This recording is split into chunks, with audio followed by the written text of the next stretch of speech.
نحمد اللہ العلی العظیم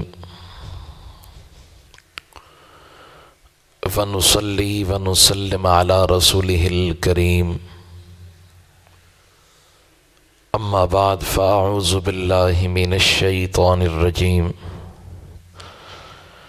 بسم اللہ الرحمن الرحیم یا ایہا النبی جاہد الکفار والمنافقین واغلظ علیہم ومأواہم جہنم وبئس المصیر قال النبی صلی اللہ تعالی علیہ وآلہ وسلم انما بعثت معلما او کما قال النبی صلی اللہ تعالی علیہ وآلہ وسلم۔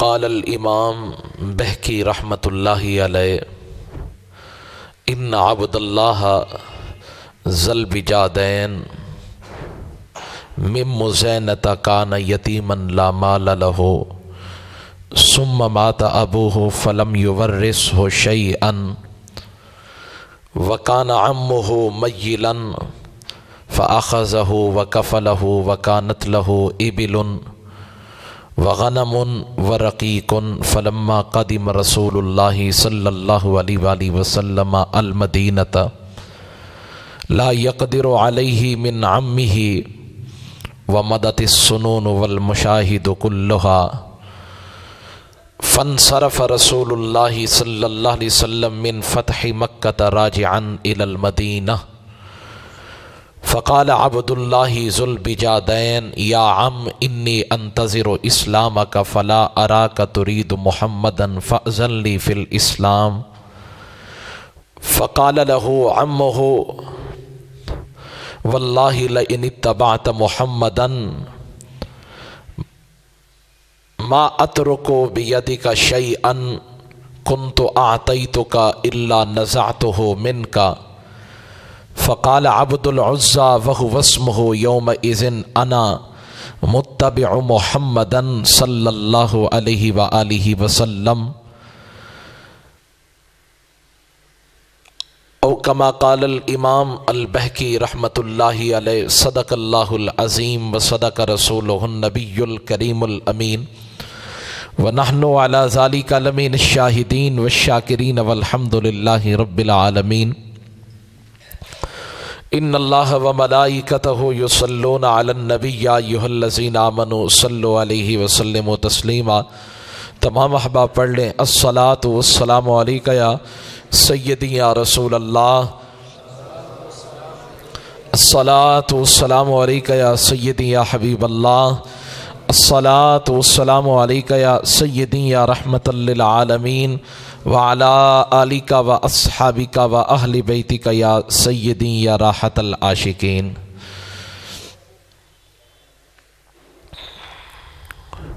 عزیزان گرامی، میں نے آپ حضرات کے سامنے سورہ تحریم کی ایک آیت کریمہ تلاوت کی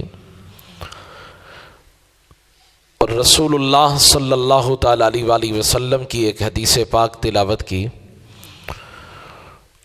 اور حضور علیہ الصلوۃ والسلام کے ایک صحابی جن کا اسم گرامی تھا حضرت عبداللہ ذو البجادین رضی اللہ تعالیٰ عنہ، ان کا ذکر مبارک کے حوالے سے دعا کرتا ہوں اللہ تبارک و تعالیٰ مجھے حق سچ بولنے کی توفیق عطا فرمائے، مجھے آپ سب کو سمجھنے کی، عمل کرنے کی، اور ہم سب کو غیر مشروط طریقے سے مصطفیٰ جان رحمت صلی اللہ تعالی علیہ وآلہ وسلم سے محبت کرنے کی ہم سب کو توفیق عطا فرمائے۔ پچھلا جمعۃ المبارک ہمارا یہی موضوع تھا کہ محبت کی حقیقت کیا ہے، عشق کسے کہتے ہیں، اور انشاءاللہ چند گزارشات انہی کو لے کر مزید آگے چلیں گے، اور پھر ہمیں یہ سبق ملے گا صحابہ کرام کی زندگی سے کہ انہوں نے کائنات کی ہر چیز سے زیادہ مصطفیٰ جان رحمت صلی اللہ تعالی علیہ وآلہ وسلم سے محبت کی تھی۔ عزیزان گرامی، اللہ تبارک و تعالی نے ہم سب کو اسلام کی دولت عطا فرمائی ہے۔ ہمارے ہاں بہت سارے ایسے غلط نظریات رائج ہو چکے ہیں، ہمارے اذہان کے اندر راسخ ہو چکے ہیں، اور آنے والی نسلوں کو ورغلایا جا رہا ہے کہ یہی تمہارا اسلام ہے۔ ہر جگہ جس کو دیکھو، جس شخص کو بھی دیکھو، وہ یہی نعرہ لگاتا ہوا نظر آتا ہے کہ اسلام تو امن کا درس دیتا ہے۔ بھائی اسلام پھیلا کیسے؟ تو جواب آتا ہے جی اسلام تو اخلاق سے پھیلا ہے۔ تو بھائی اگر صرف اسلام اخلاق سے پھیلا ہے تو پھر یہ 19 غزوات رسول اللہ صلی اللہ علیہ وسلم نے کیوں کیے؟ 19 غزوات کے اندر، 19 جنگوں کے اندر مصطفیٰ جان رحمت صلی اللہ علیہ وآلہ وسلم خود شامل ہوئے۔ اگر صرف اسلام اخلاق سے پھیلا ہے تو پھر رسول اللہ کی تلوار کا جواب کیا ہوگا؟ مجھے بتائیے، بدر کے اندر جو صحابہ کرام نے تکلیفیں اٹھائی وہ کیوں کر اٹھائی؟ حضور فرما دیتے کہ ہم اپنے اخلاق کے ذریعے دنیا کو فتح کریں گے۔ مجھے بتاؤ، جب مسیلمہ کذاب کے ساتھ صحابہ کرام کا جب معرکہ ہوا، اس کے اندر کم و بیش 70 حفاظ قرآن کے شہید ہو گئے ختم نبوت کے لیے، وہ کیوں کر ہوئے؟ اسلام تو امن کا درس دیتا ہے، اسلام تو اخلاق کے ذریعے پھیلا ہے۔ تو پھر احد کے میدان کے اندر صحابہ کرام زخمی ہوئے، شہید ہوئے، حضور علیہ الصلوۃ والسلام کے دانت مبارک زخمی ہوئے، کیوں کر ہوئے؟ صحابہ کرام نے جانی نقصان کیوں کر اٹھایا؟ اسلام تو اخلاق کے ذریعے پھیلا ہے۔ اور پھر ایک من گھڑت روایت بیان کی جاتی ہے کہ مکہ مکرمہ کے اندر ایک عورت تھی جو رسول اللہ صلی اللہ علیہ وسلم پر کوڑا کرکٹ ڈالا کرتی تھی۔ حالانکہ یہ سیرے سے، سیرت کی کسی کتاب کے اندر یہ واقعہ موجود نہیں ہے، اور ہمارے ہر بچے کو یہ واقعہ ذہن کے اندر راسخ کر دیا گیا، بٹھا دیا گیا۔ تمہارا نبی اتنا اخلاق والا تھا کہ کوڑا کرکٹ ڈالا جاتا تھا۔ آپ کو پتا ہے کوڑا کرکٹ کیا ہوتا ہے؟ وہ تو گندگی ہوتی ہے، وہ تو خرابی ہوتی ہے، جو آپ کے صحن میں، آپ کے آنگن کے اندر جتنا گندگی اکٹھی ہوتی ہے، آپ اس کو اکٹھا کر کے کوڑا کرکٹ پہ ڈال کے آتے ہیں۔ تو نعوذ باللہ، کیا آپ یہ کہنا چاہتے ہیں کہ نعوذ باللہ وہ عورت گندگی ڈالا کرتی تھی اور صحابہ دیکھتے رہ جاتے، خاموش ہو جاتے، کچھ نہیں کہتے تھے؟ یعنی آپ صحابہ کو بے حس کہنا چاہتے ہیں، آپ صحابہ کرام کے عشق پر آپ تانا زنی کرنا چاہتے ہیں۔ حالانکہ سیرت کی کسی کتاب کے اندر علماء نے کھنگال کر دیکھا، لیکن یہ واقعہ نہیں ملا۔ مقصود کیا ہے ان کا؟ منصوبہ کیا ہے؟ منصوبہ یہ ہے کہ آنے والے وقت کے اندر ان کے ذہن سے جہاد کی حقیقت کو نکال دیں۔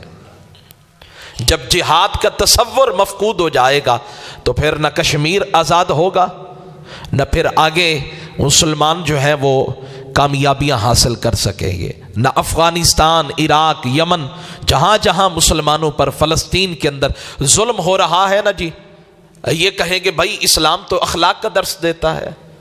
مجھے بتائیں، اگر اسلام اخلاق کا درس دیتا ہے، جب ہماری مائیں بہنیں، ان کی بیٹیاں، جب ان بیٹیوں کی عزتیں لوٹی جاتی ہیں، تو پھر ہندو کو کیا کہیں گے؟ اسلام امن کا درس دیتا ہے۔ لیکن جب اللہ کا قرآن اٹھائیں تو اللہ کا قرآن کیا ارشاد فرماتا ہے؟ یا ایھا النبی جاہد الکفار۔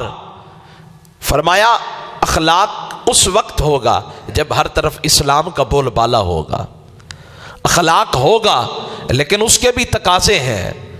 آپ مجھے بتائیں، ہر شخص یہ سمجھے کہ بس جی عبادت کرتے رہیں، قرآن پڑھتے رہیں، قرآن پڑھنے سے جہاد نہیں ہوگا، اور جہاں جہاد کی ضرورت ہے وہاں قرآن نہیں پڑھا جائے گا۔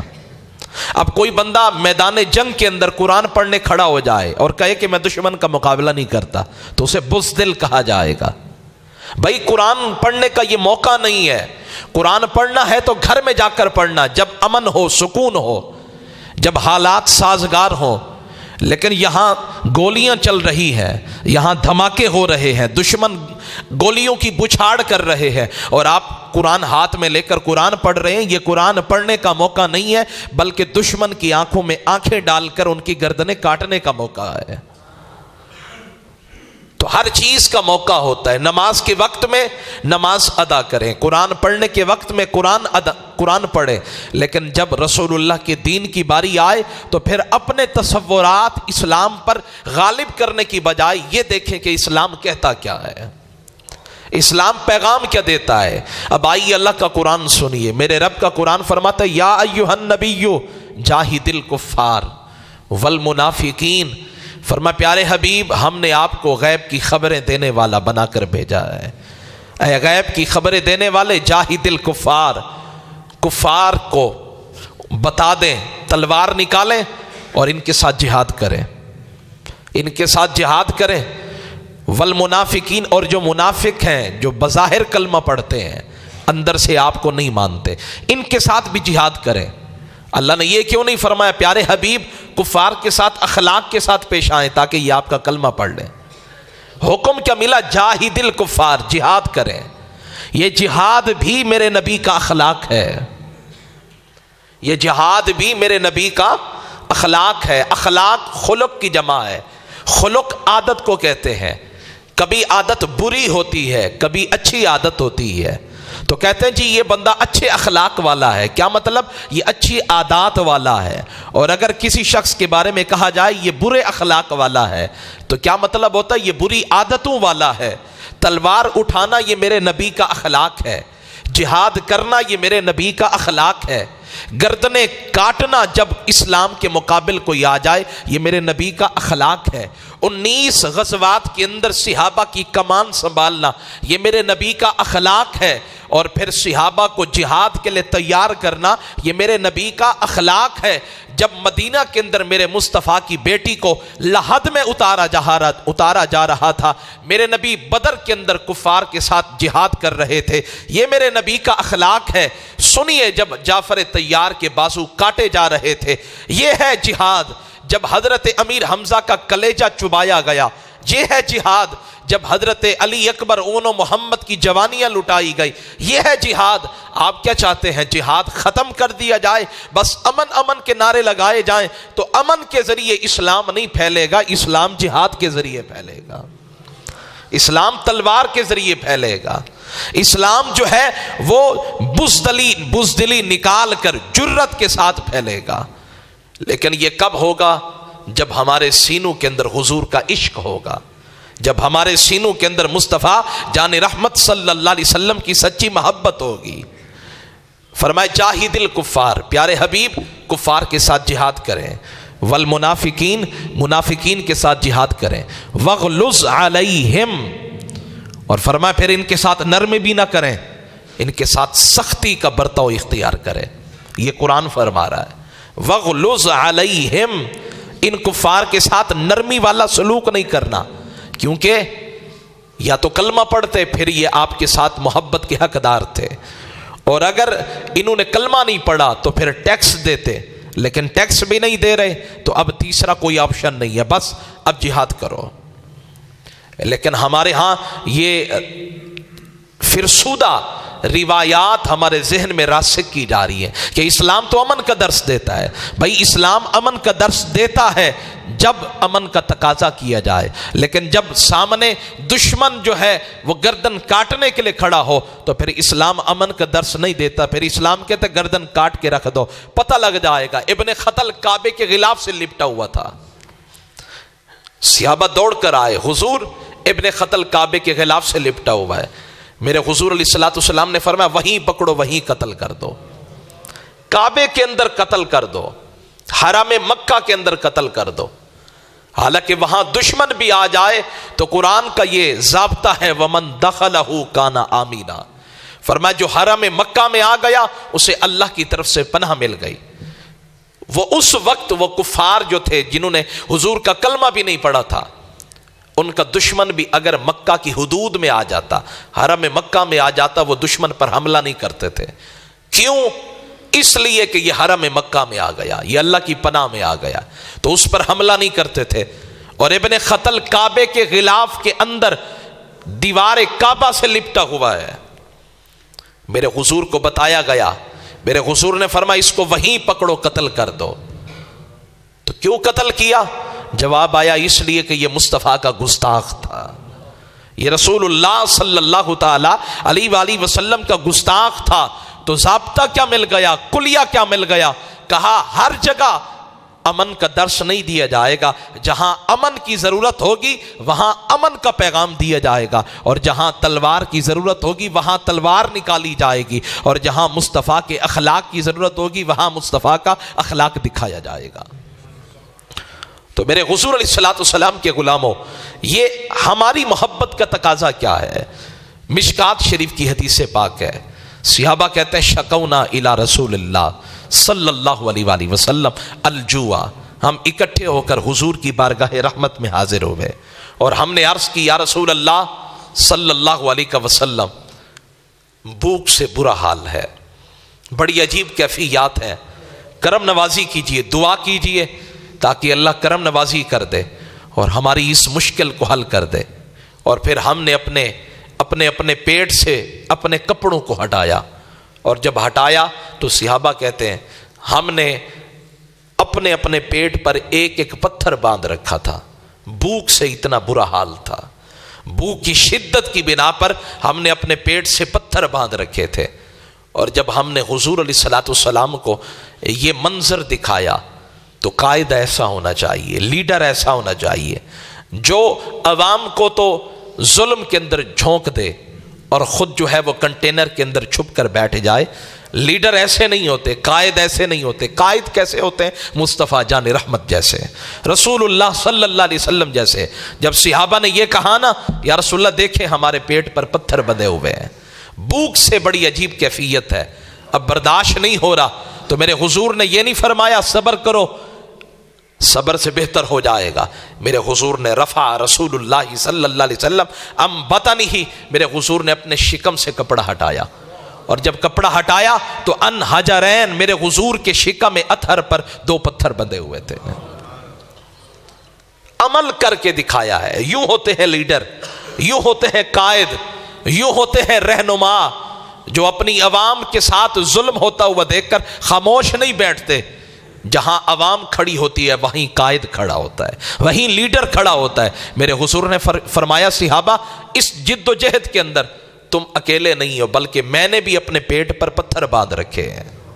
میرے حضور نے فرمایا صحابہ اگر میں چاہوں، اللہ نے مجھے آفر کی ہے، پیارے حبیب اگر آپ چاہیں تو ہم مکہ کے سارے پہاڑوں کو سونا بنا دیں اور یہ اونٹ کی طرح آپ کے پیچھے چلیں، لیکن میں نے اللہ کی بارگاہ میں عرض کی یا اللہ مجھے یہ دنیا نہیں چاہیے، میں یہ چاہتا ہوں محشر کا میدان ہو، میں مانگتا جاؤں اور میری امت کا ہر فرد جنت میں داخل کرتا جانا، مجھے اور کچھ نہیں چاہیے، میں بس اتنا چاہتا ہوں۔ میرے حضور نے فرمایا سیأتی زمان علی امتی، ان قریب میری امت پر وہ زمانہ آنے والا ہے، یحبون خمسا وینسون خمسا، 5 چیزوں سے محبت کریں گے اور 5 چیزوں کو بھلا بیٹھیں گے۔ یحبون الدنیا وینسون الآخرہ، دنیا سے تو محبت کریں گے لیکن آخرت کو بھلا بیٹھیں گے۔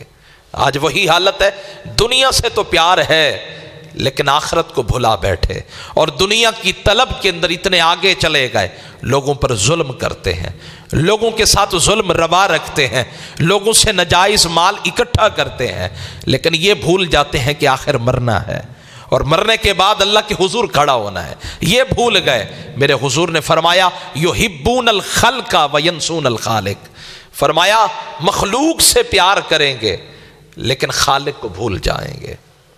اور آج یہی ہے، جس نے پیدا کیا اس کو بھول گئے۔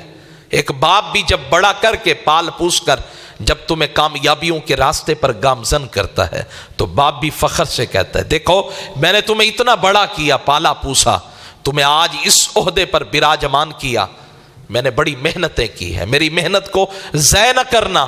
میرے حضور فرماتے ہیں یحبون الخلق وینسون الخالق، خلق سے پیار ہے، مخلوق سے پیار ہے، خالق کو بھول گئے ہو، آؤ خالق سے پیار کرو، مخلوق کے سینوں میں اللہ خود محبت ڈال دے گا۔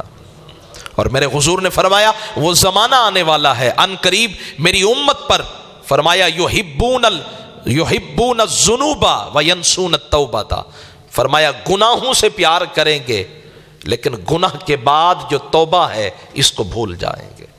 اور آج وہی ہے، ہم گناہ تو پے در پہ کر رہے ہیں، متواتر کر رہے ہیں، ہر آنے والے لمحے میں میرا گناہ اور بڑا ہے، جرم اور بڑا ہے، میری خطائیں اور بڑی ہیں، میری لغزشوں کے اندر اور اضافہ ہو رہا ہے، میرے نامہ اعمال کے اندر اور اضافہ ہو رہا ہے۔ لیکن بتائیے توبہ میں نے کتنی کی ہے، معافی کتنی مانگی ہے، اللہ کے حضور جھکا کتنا ہو، آنسو کتنے بہائے ہیں، سسکیاں کتنی ہیں، آہ و فغاں کتنی ہے، سجدے کتنے کیے، عبادت کتنی کی ہے۔ فرمایا میرے حضور نے فرمایا ان قریب وہ زمانہ آنے والا ہے، فرمایا یحبون المال وینسون الحساب، مال سے پیار کریں گے لیکن وینسون الحساب، حساب بھول جائیں گے۔ ایک دکاندار نے اگر اپنے مالک کو شام کو حساب دینا ہو تو اس کی گگی بندی ہوتی ہے اور اس کی کیفیات بڑی عجیب ہوتی ہے کہ شام کو میں نے اپنے مالک کو حساب دینا ہے۔ میں نے بھی اور آپ نے بھی تو قیامت کے دن حساب دینا ہے، اور یہ حساب کیا ہم دے سکیں گے؟ ہم حساب دینے کے قابل نہیں ہیں، ہمارے اندر وہ جرت و صلاحیت نہیں ہے۔ میرے حضور نے فرمایا ان قریب وہ وقت آنے والا ہے جب تم سے ایک ایک لمحے کے بارے میں حساب لیا جائے گا۔ مجھے بتاؤ میرے پاس اور آپ کے پاس جواب کیا ہوگا؟ اور میرے حضور نے فرمایا یحبون القصور وینسون القبور، فرمایا محلات سے پیار کریں گے لیکن قبروں کو بھول جائیں گے۔